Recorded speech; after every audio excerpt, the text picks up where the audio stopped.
on this site and on this page of our common history. Many thanks, dear colleagues and friends.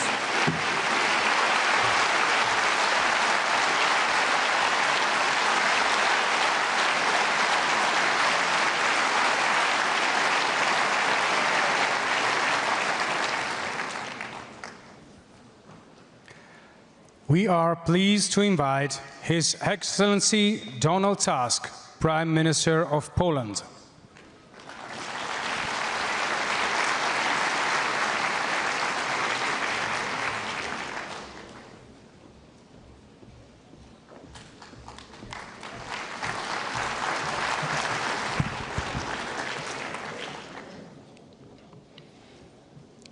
Dear Presidents and Prime Ministers,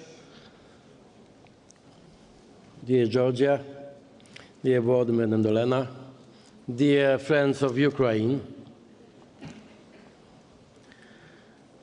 there will be no recovery without victory.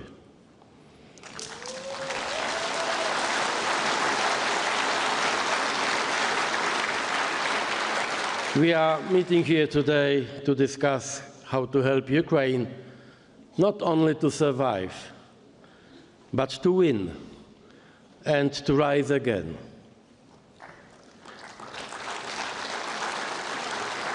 Not only in material terms, but also spiritually and socially. Ukraine's victory is a matter of security for the whole of Europe. And victory means territorial integrity, sovereignty, and, to put it simply, a just and lasting peace. Victory of Ukraine is not against other countries. It's a victory of our values and our common security. Recovery is more than just about rebuilding walls. It means returning to normal life. Recovery is a set of parallel processes: physical reconstruction, European integration, and modernization, all of them taking place together and at the same time. I deeply believe that we all now understand that this is not a war just about Ukraine. This is a war about Europe and for Europe, or perhaps even about the world and for the world as we know it. Because fault lines are appearing across the whole globe. This is a war between civilization and barbarism. My country, Poland, has already done a lot for Ukraine. The Polish society was mobilized from the very first moments of Russia's full-scale invasion in 2022. This is not the time to list everything we did, but I think it's enough to mention one figure: 25 billion euros. This is what Poland has already spent in response to Russia's aggression, in humanitarian aid, refugee support, and military assistance. Poland will play a special role in the recovery process. My government has developed a coherent model of support. First, investment in our infrastructure, roads, railways, and logistics, which mainly serves to help Ukraine. Second, connectivity. The Polish corridors through which 90% of military and humanitarian aid is currently flowing to Ukraine. The same routes will carry goods for the reconstruction tomorrow. Third, trade. Today, 30% of EU exports to Ukraine is coming from Poland, 30%.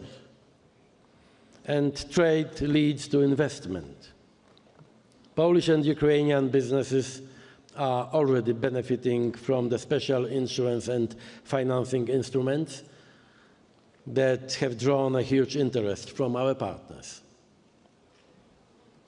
Transport, trade, investment. This is the triangle we are building on. Because rebuilding Ukraine also means connecting it to Europe. This is the deeper meaning of connectivity.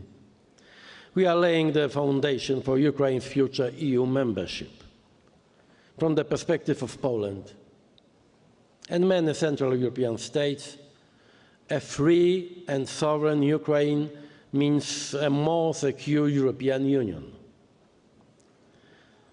But Ukraine is not only a country in need. It is also a country that inspires, that teaches us courage, yes, resilience, certainly, but also innovation, the kind of technology that is already changing the battlefield, drones, autonomous systems, cyber defense. Ukraine is testing all of them already today. And NATO is learning from Ukraine and must do so even more in order to strengthen its deterrence. Poland is ready and willing to cooperate in this field because what Ukraine is learning today may save us all tomorrow. This is why I must stress. We are at a defining moment, now, today. What we are doing now will determine where we stand 1 year from now. Will the guns pointed at Ukraine fall silent by the time we meet again during the next recovery conference? And so, from Rome, one of the cradles of our civilization, I appeal to the entire democratic world. Our consciences cannot rest while Putin attacks civilians night after night. Ending this war must be our common cause. Now is the time to begin a new chapter, the chapter of Ukraine's recovery in peace. Thank you.